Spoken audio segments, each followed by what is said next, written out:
pemeriksaan kita bisa dengan Zhang test. Nah, pada Zhang test itu nanti akan ditemukan multinucleotide giant cell atau sel Datia beriti banyak.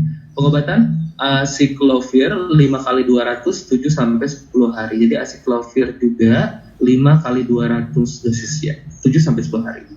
Terus varicella zoster. Varicella zoster ini dia disebabkan oleh virus varicella, di mana nanti akan ada gejala prodromalnya. Jadi demam, pilek, badan pegal-pegal. Nah, setelah itu akan timbul vesikel yang muncul di kulit yang kemudian tersebar secara sentrifugal. Nah, pada pemeriksaan Zhang test sama, dia ditemukan sel Datia berinti banyak.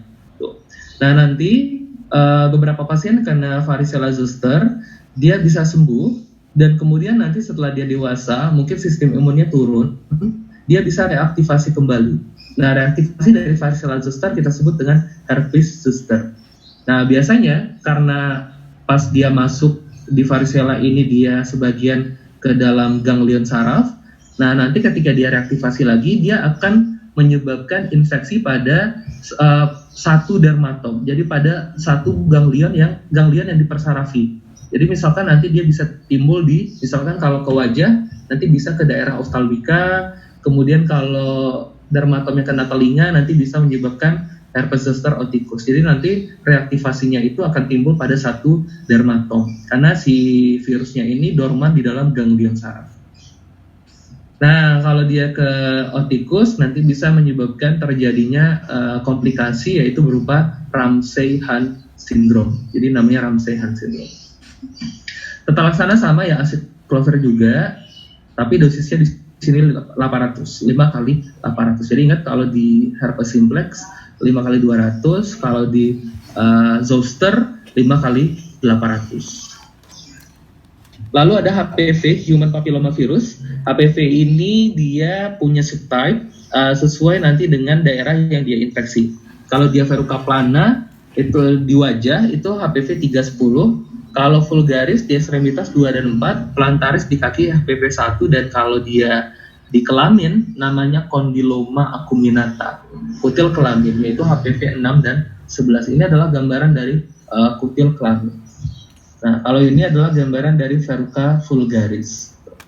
Nah, pemeriksaan Zhang test, nah berbeda dengan dua ini. Kalau dua ini kan dia sel Datia. Kalau pada HPV itu bakal ditemukan katanya gambaran itu disebut dengan koilosit. Jadi pada HPV akan ditemukan gambaran koilosit. Nah, penanganan kalau untuk HPV itu kita bisa memberikan tinktura, namanya tinktura podofilin. Jadi bisa ditotol-totol pakai tinktur podofilin.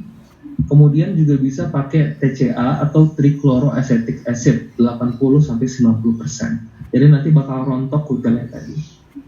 Lalu yang terakhir ada namanya poxvirus. Kalau poxvirus itu penyakitnya disebut dengan molluscum contagiosum, dan ini nanti akan bermanifestasi sebagai massa yang kayak nasi, atau istilahnya itu dele. Nah, ini gambaran dari molluscum contagiosum. Jadi di tengah-tengahnya itu seperti ada massa berisi nasi. Nah, untuk pemeriksaan bisa dengan pemeriksaan hematoksilin eosin atau dengan Giemsa staining, dan nanti bakal ditemukan gambaran badan molluscum atau Henderson-Peterson body. Tata laksana ekstraksi manual atau bisa dengan electrocauter. Nah, ini gambaran multinucleotide giant cell. Kemudian ini gambaran ini Henderson-Peterson body pada molluscum contagiosum. Oke, sampai sini ada yang mau ditanyakan?